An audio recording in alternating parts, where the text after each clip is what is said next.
So this is the primal problem that we are discussing in the previous session. So we are going to write the dual problem now in step number 6. So dual will be as follows. Mean maximization problem becomes minimization problem. And we are going to write the transpose of the matrix requirement vector. So that will be 7 minus 7, 3 minus 5. How many constraints are there? In the primal, 4 constraints are there. So in the dual, there will be 4 variables like this. Okay. And subject to we are going to consider the transpose of the given matrix. So it would be 1 minus 5, 3 minus 3, minus 1, 5, minus 3, 3, 2, minus 5, 0, 0, 0, minus 3, 1, minus 1. Transpose of the given matrix. Rows become columns and columns become rows. Multiplied by the vector y1, y2, y3, y4. Lesser than inequality becomes greater than inequality. In place of requirement vector, we are going to write the column vector 2, 3, 4, minus 4. And we get y1, y2, y3, y4 greater than or equal to 0, 0, 0, 0. Now, we are going to calculate the thing over here. The calculation will give us the following. Mean W is equal to 7y1 minus 7y2 plus 3y3 minus 5y4, subject to y1 minus y2 plus 2y3. I hope you are comfortable with matrix multiplication. I am multiplying this row by that column. Then that row. Sir, by another this time, can you tell this row, that column? key. What? What are you asking? Sir, যে লাইনটা বলেন ওটা একবার বলবেন? কোনটা? Which one? Sir, minimum W দিয়ে যে লাইনটা লিখলেন। Minimum W we are multiplying. Minimum W, this one or that one? I'm doing the calculation. This part or the dual part? Which part? You want to know?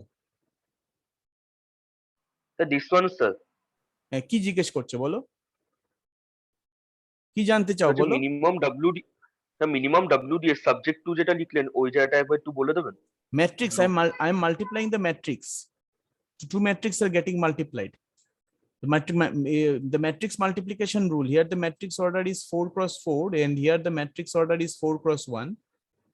So the rule is we are going to multiply the column vector y1, y2, y3, y4 by each of these row, and the corresponding terms get multiplied. So 1 into y1 minus 1 into y2 plus 2 into y3 plus 0 into y4. Y4 is absent, so nothing is being written over here. See the next one, this one. Minus 5 into y1 plus 5 into y2 minus 5 into y3 minus 3 into y4. Greater than or equal to 3. Two matrices are equal if their individual terms are equal. So actually, let me write it in this manner. Otherwise, you will not understand. Just a minute.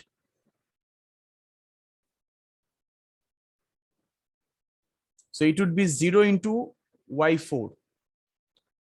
Next one will be 3 into y1 minus 3 into y2 plus 0 into y3 plus 1 into y4.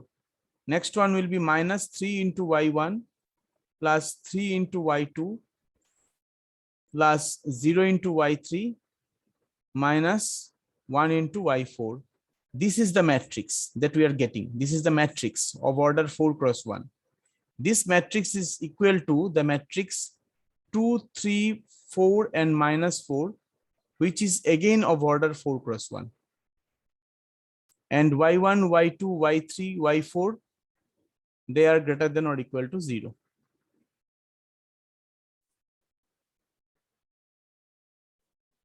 Now, when two matrices are equal, their individual terms are equal. I mean, these two matrices are equal. So that means the first element is equal to the first element on the right hand side. Second element is equal to the second element of the right hand side. Third element is equal to the third element of the right hand side, and so on. So we get, therefore, we get minimum W, minimum of W, 7y1 minus 7y2. So we can take 7 common and we can write y1 minus y2 plus 3 into y3 minus 5 into y4. 3 into y3 minus 5 into y4. This is the objective function. Subject to, now you see we get y1 minus y2 plus 2y3. That should be equal to 2. So we can keep y1 minus y2 together plus 2y3. That should be, oh, sorry, this would be greater than or equal to sign. Okay. Greater than or equal to 2. Next is minus 5y1 plus 5y2. So we can take minus common, minus 5 common, we get y1 minus y2 minus 5y3 minus 3y4. Minus 5y3 minus 3y4 greater than or equal to 3.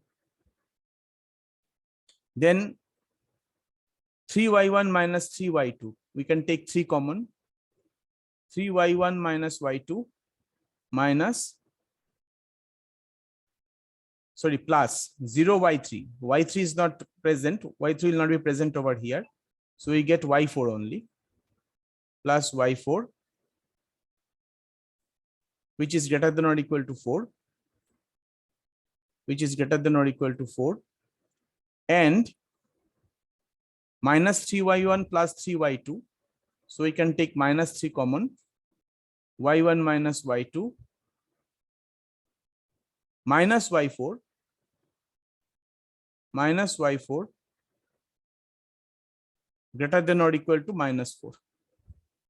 Greater than or equal to minus 4. That we are getting. That we are getting. y1, y2, y3, y4. They are all greater than or equal to 0. Is my problem done? No, my problem is not yet done. I have to do something else with the problem.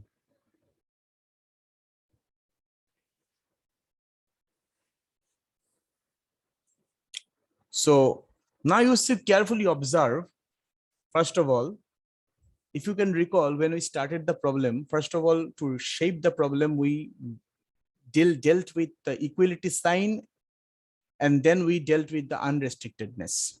Now the thing will be just reversed. First of all, we'll dealt with the unrestrictedness. How? You see, in each of these expressions, a term like y1 minus y2 is present. So some variable is present, which is the difference of two other variables, which are non-negative. Remember, x3 was unrestricted. So we wrote x3 as x3 prime minus x3 double prime. Now some variable is present, which is the difference of two variables, y1 minus y2. And this time, this particular term is actually occurring in each of these expressions. So we can reverse the case. What we can do, we can name the variable y1 minus y2 as some variable y. We can write it as this.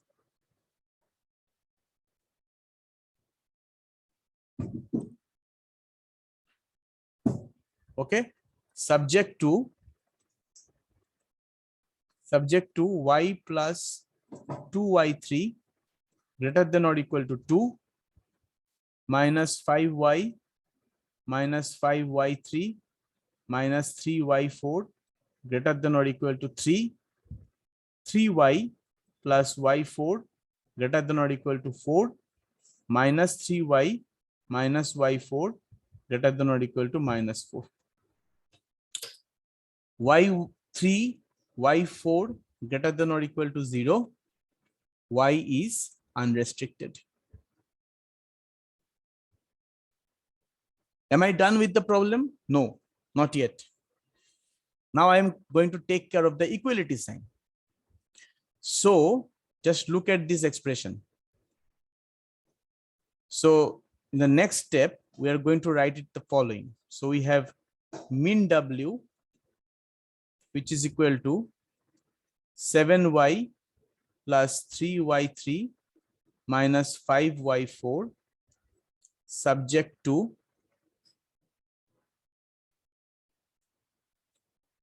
y plus 2y3 greater than or equal to 2 minus 5y minus 5y3 minus 3y4 greater than or equal to 3, 3y plus y4 greater than or equal to 4, 3y plus y4 less than or equal to 4. Just try to look at this expression. I'm actually multiplying this inequality by -1 once again. And we get the sign changed. We get 3y plus y4. It was minus 3y minus y4 greater than or equal to -4. Now we are getting 3y plus y4 less than or equal to 4. Sir, then we can take greater than less than position equals to Yeah, put equals. that I'm going to do right now. So y is unrestricted, y3, y4 greater than or equal to 0. So implies min W is equal to 7y plus 3y3 minus 5y4 subject to y plus 2y3 greater than or equal to 2 minus 5y minus 5y3 minus 3y4 greater than or equal to 3, 3y plus y4 is equal to 4. Y unrestricted and y3, y4 greater than or equal to 0. That is your answer, finally.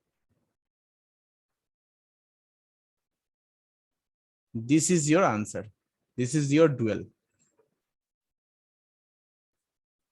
Dual of the given problem. Now, the interesting part, before I finish my today's class, the interesting part is, you see, if you can recall my question, the question, which constraint was equality constraint? First constraint, second constraint, or third constraint?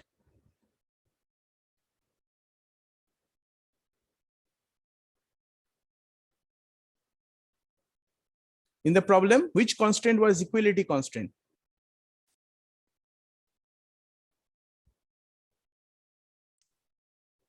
First constraint was equality constraint.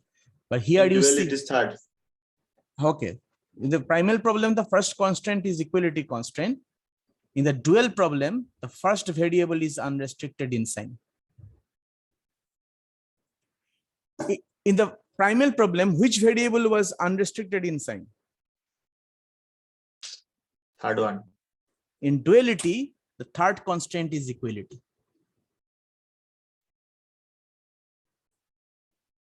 That is the important connection. So I'm going to write it over here. Conclusion.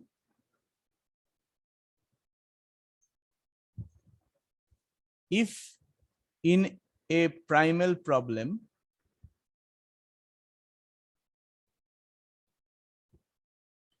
a variable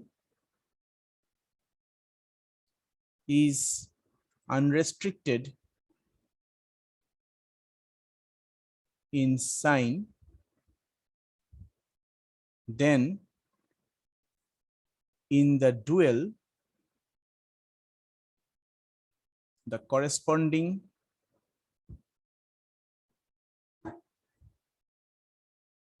constraint is equality and vice versa. In this problem,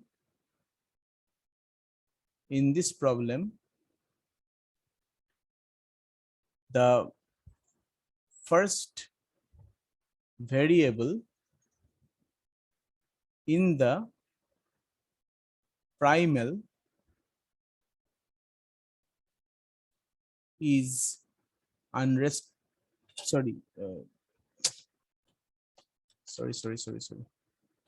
In this problem, the first constraint in the primal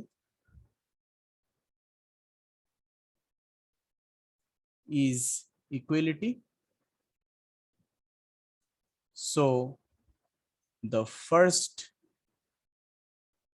variable in the dual is unrestricted.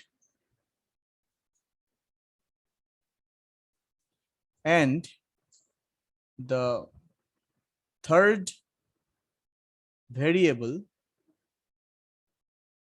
in the primal is unrestricted. So the third constraint in the dual is equality. That is the conclusion.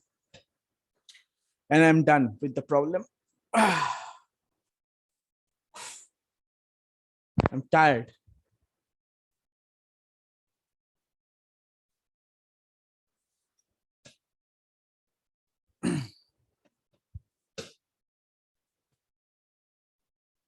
Understood? Yes, sir. Okay. So a few more things. About the solution of the solution of a primal problem using the simplex table of the dual problem, that will be discussed. That will be discussed in the next class or sometimes later. This is where I'm going to stop right now. And I hope that you have understood the logic by which we must follow to find the dual problem from the given primal problem. And also today I have discussed about how a particular primal problem and dual problem can emerge from a physical situation. Okay, so I'm going to stop my class at this point. And